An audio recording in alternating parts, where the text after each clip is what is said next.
Professional Identity. Part 3. Emotional Resilience and Managing Moral Distress. You are about to enter a profession that is meaningful, powerful, and deeply human, and it will stretch you. There will be days when you walk out proud and confident. There will also be days when you sit in your car before going inside your house. This module is not about surviving nursing, it is about staying whole in it. Emotional resilience is not having a thick skin. It is not pretending things do not affect you. Resilience is the ability to feel deeply, process what you experience, and return to center. It is strength with softness. Research consistently shows that resilience can be learned. It is not a personality trait. It is a skill built through intentional practice. Let's separate two important concepts. Burnout happens when chronic stress drains your emotional and physical reserves. It looks like exhaustion, irritability, detachment, and cynicism. Moral distress is different. Moral distress happens when you know the right thing to do for a patient but cannot do it because of policy, hierarchy, staffing, or decisions outside your control. Burnout drains you. Moral distress wounds your professional identity. Both are real, both require attention.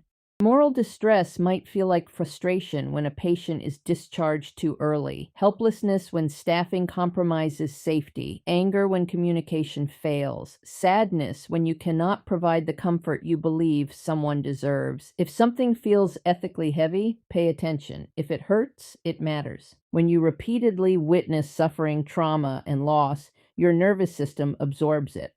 Over time, if you do not process that exposure, emotional depletion can occur. You may feel numb, detached, less patient, less present. That does not mean you stopped caring. It means your emotional reserves need restoration. One of the strongest protective factors identified in research is self-compassion.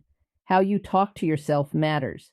The greatest risk to new nurses is not stress. It is silent accumulation. When you normalize everything, when you tell yourself this is just how it is, when you stop talking about what you are experiencing, unprocessed distress turns into disengagement.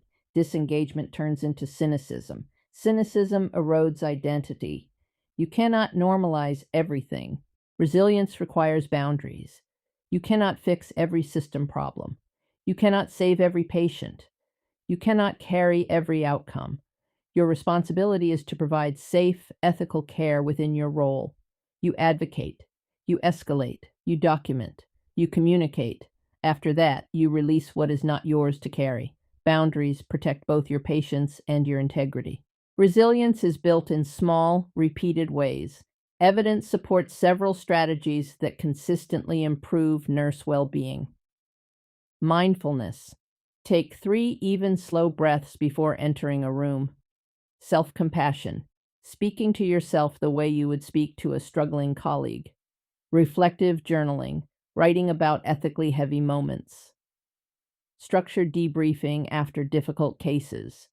Peer support, talking with someone who understands the work. Mentorship, having someone more experienced to process with. Accessing counseling when needed. These are professional behaviors, not weaknesses. Research shows that education about moral distress helps nurses recognize it earlier. Structured reflection, sometimes called moral case deliberation, allows you to think through difficult situations with colleagues. Ethics consultation exists for a reason. Use it. You do not have to navigate ethical complexity alone. The key is this: moral distress improves when there is safe conversation.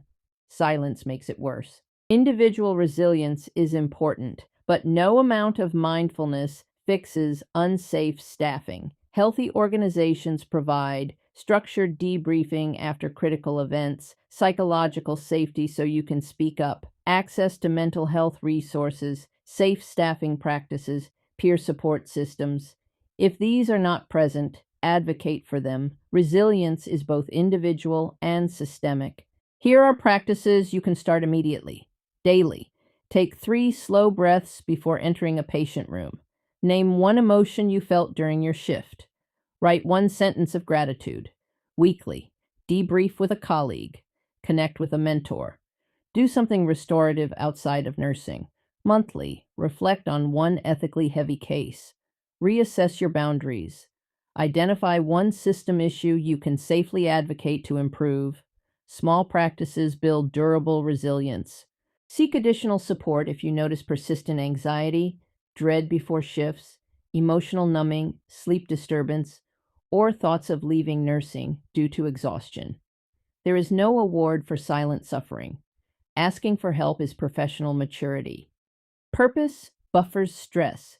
Remember the patient who squeezed your hand, the moment you caught subtle deterioration, the family who thanked you. Your identity is not defined by the hardest shift. It is defined by integrity across many shifts. You are accountable. You are ethically obligated. You are professionally responsible. And you must also protect your humanity. The profession does not need burned out martyrs. It needs resilient, reflective, sustainable nurses. You are not just becoming clinically competent. You are becoming durable. Stay grounded. Stay reflective. Stay whole.